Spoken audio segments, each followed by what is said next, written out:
কোরআন এবং হাদিসে মুনাফিকদের পরিচয় এবং পরিণতি। তারা যখন ঈমানদার লোকদের সাথে মিলিত হয় তখন তারা বলে, আমরা ঈমান এনেছি।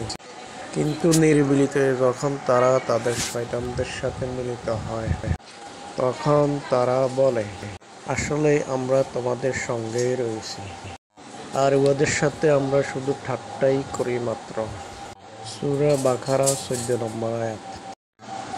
তাদেরকে যখন বলা হয় যে আল্লাহ যা নাযিল করেছেন সেই দিকে আসো ও রাসূলের নীতি গ্রহণ করো, তখন এই মুনাফিকদের আপনি দেখতে পাবেন যে তারা আপনার নিকট আসতে ইতস্তত করছে ও পাশ কাটিয়ে চলে যাচ্ছে।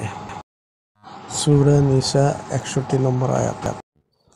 হযরত আবু হুরায়রা রাদিয়াল্লাহু থেকে বর্ণিত, নবী সাল্লাল্লাহু আলাইহি ওয়াসাল্লাম বলেন, মুনাফিকের আলামত 3টি। 1. কথা বললে মিথ্যা বলে। 2. ওয়াদা করলে তা ভঙ্গ করে।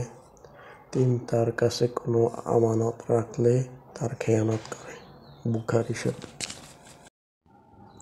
হযরত আব্দুল্লাহ ইবনে আমর রাদিয়াল্লাহু থেকে বর্ণিত, নবী করিম সাল্লাল্লাহু আলাইহি ওয়াসাল্লাম বলেন, 4টি দোষ যার মধ্যে থাকে সে খাঁটি মুনাফিক, আর যার মধ্যে উক্ত দোষগুলোর কোনো একটি থাকে তা ত্যাগ না করা পর্যন্ত তার মধ্যে মুনাফিকের একটি স্বভাব থেকে যায়।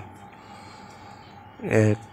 তার কাছে কোনো আমানত রাখলে সে তার খেয়ানত করে। 2. সে কথা বললে মিথ্যা বলে। 3. ওয়াদা করলে তা ভঙ্গ করে। 4. আর সে ঝগড়া করলে গালাগালি দেয়। বুখারী শরীফ। যেসব মুনাফিক ঈমানদার লোকদের বাদ দিয়ে কাফের লোকদের নিজেদের বন্ধু ও সঙ্গী রূপে গ্রহণ করে, তাদেরকে এই সুসংবাদ শুনিয়ে দিন যে তাদের জন্য যন্ত্রণাদায়ক শাস্তি নির্দিষ্ট রয়েছে। উহারা কি সম্মান লাভের সন্ধানে তাদের নিকটে যায়? অথচ সম্মান তো একমাত্র আল্লাহরই জন্য। সূরা নিসা 138 এবং 139 নম্বর আয়াত।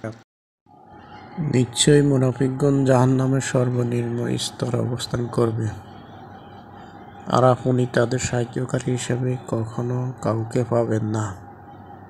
সূরা নিসা 145 নম্বর আয়াত। এ মুনাফিক পুরুষ ও নারী এবং কাফেরদের জন্য আল্লাহ তাআলা দোজখের আগুনের ওয়াদা করেছেন, যাতে তারা চিরদিন থাকবে। উহাই তাদের উপযুক্ত। তাদের উপর আল্লাহর অভিসম্পাত এবং তাদের জন্য রয়েছে চিরস্থায়ী আযাব। সূরা তাওবা 68 নম্বর আয়াত। হে নবী, কাফির ও মুনাফিক উভয়ের বিরুদ্ধে পূর্ণ শক্তিতে জিহাদ করো এবং তাদের সম্পর্কে কঠোর নীতি অবলম্বন করো।